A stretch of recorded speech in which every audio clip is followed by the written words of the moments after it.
আপনারা দেখছেন ২১শে টেলিভিশন।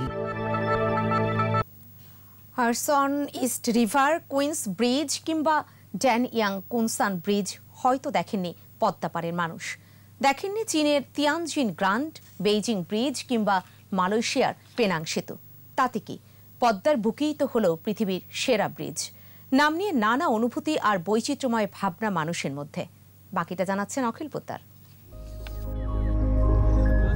যমুনায় বঙ্গবন্ধু ব্রিজ হয়েছিল ১৯৯৮ সালে। এত বছর পর স্বপ্নের পদ্মা বন্ধন যেন ঢাকার সঙ্গে সহজ সম্প্রীতি গড়ল ওপারের কোটি মানুষ। আমার বাড়ি রাজবাড়ী। আমি এই মাওয়া সেতু দেখার জন্য আমার খুব উদ্গ্রীব ছিল। ফিনিশিং হয়নি এখনো, তাতেই খুবই ভালো লাগতেছে আর কি। ব্রিজটা হয়েছে, এইটাই শুকরিয়া আল্লাহর কাছে। আমি অস্ট্রেলিয়া গেছি, অনেক জায়গা ঘুরছি, আমি এত সুন্দর রাস্তা দেখি নাই।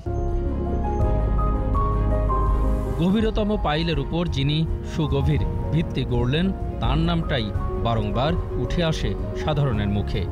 প্রধানমন্ত্রী জননেত্রী শেখ হাসিনার নামে এই পদ্মা সেতু হওয়া উচিত। আমার মনে হয় খুব ভালো হবে ইনশাল্লাহ। দেশের জন্য ভালো হয়, তার নামও সুন্দরভাবে প্রতিষ্ঠিত হয়।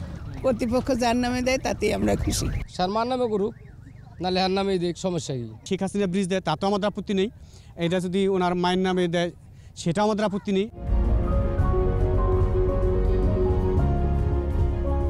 বঙ্গমাতা ফজিলাতুন্নেসা মুজিব কিংবা জাতির জনকের নামও বলেছেন কেউ কেউ। বঙ্গমাতার অবদান অনেক, বঙ্গবন্ধুর পাশে ছিলেন সারা জীবন। এই সেতুটা আমরা মনে করি যে সাধারণত বঙ্গমাতার নামে হলেই আমরা একটা আনন্দ পাবো এবং খুব চমৎকার হবে। মাননীয় প্রধানমন্ত্রী তার মায়ের নামে শেখ ফজিলাতুন্নেসা, তার নাম মায়ের নামে হলেই সবচেয়ে ভালো হয়। বঙ্গমাতা হওয়া নামে উচিত। সেতুর নামকরণ আমাদের বঙ্গবন্ধু জাতির পিতার নামে হওয়া উচিত। ওনার বাবার নামে যদি হয় আমরা অনেক খুশি হব। কর্তৃপক্ষ যার নামে দিবে আমরা সেটাই গ্রহণ করব। বঙ্গবন্ধু শেখ মুজিবুর নামে হইব। বঙ্গবন্ধু শেখ মুজিবুর রহমান আমাদের জাতির পিতা, সে জনগণের পিতা, আর আমরা চাই যে তার নামে দিলেই ভালো হয়। দেশ গড়ার কারিগর বঙ্গবন্ধু শেখ মুজিবুর রহমানের নামেই হওয়া উচিত। এর বেশি কিছু আমার আর কিছু বলার নেই।